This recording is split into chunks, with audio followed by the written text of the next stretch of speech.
बिस्मिल्लाहिर्रहमानिर्रहीम। क़ाल अल्लाह तबारक फ़ी किताबिहिल मजीद अला बिज़िक्रिल्लाहि तत्मइन्नुल क़ुलूब। सवाल ये है कि जब इंसान परेशान हो, परदेश में घर वालों की याद आ रही हो, तो क्या इस परेशानी को दूर करने के लिए गाना सुना जा सकता है?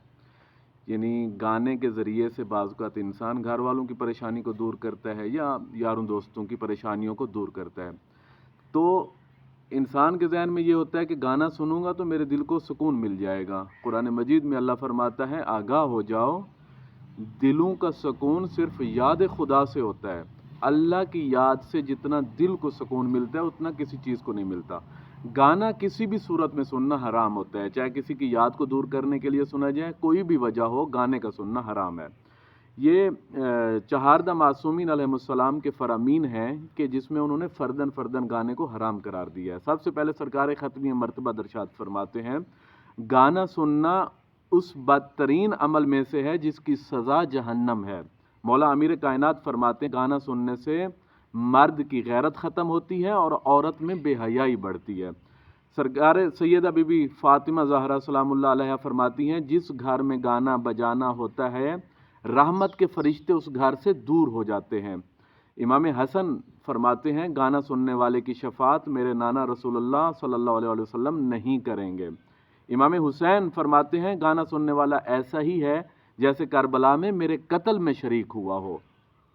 मौला इमाम चहारों फरमाते हैं, जिस घर से गाने की आवाज़ आती है तो मुझे मेरे बाबा के कातिल याद आ जाते हैं। मौला इमाम बाक़िर का अरशाद ग्रामी है कि गाना जना की सीढ़ी है।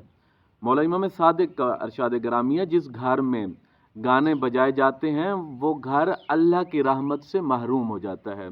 और इसी तरह मौला इमाम काज़िम का अरशाद ग्रामी है, मुझे ज़िंदान में सबसे ज़्यादा तकलीफ़ जंजीरों की वजह से नहीं हुई, कैद की वजह से नहीं हुई, बल्कि मेरे घर के हमसाए में एक घर था, मेरे उस जिंदान के हमसाए में एक घर था जहाँ गाना बजाने की आवाज़ आया करती थी, मुझे वो आवाज़ ज़्यादा तकलीफ़ देती थी। मौला इमाम रिज़ा फरमाते हैं, गाना सुनने वाला मोमिन कहलाने के हकदार नहीं होता, मोमिन नहीं होता वो। मौला इमाम तकी का अरशाद ग्रामी है, गाना सुनने से इंसान की आखिरत तबाह होती है और औलाद नाफरमान होती है। और इसी तरह मौला इमाम हसन अस्करी अलैहिस्सलाम का अरशाद ग्रामी है, गाना सुनना इंसान को शहवत की तरफ ले जाता है। इमाम ज़मान अजलल्लाहु शरीफ का अरशाद ग्रामी है, जो गाना सुनता और मेरे ज़हूर की दुआ भी करता हो उसे चाहिए मेरे ज़हूर की दुआ न की करे। क्यों? क्योंकि गाना सुनने वाला मेरे सिपाहियों में नहीं होगा, क्योंकि उनकी मिसाल कूफे वालों की तरह है। जैसे कूफे वालों ने मेरे जद मौला इमाम हुसैन को तन्हा छोड़ा था, ये गाना सुनने वाला नौजवान भी मुझे मेरे ज़हूर के वक्त तन्हा छोड़ देगा।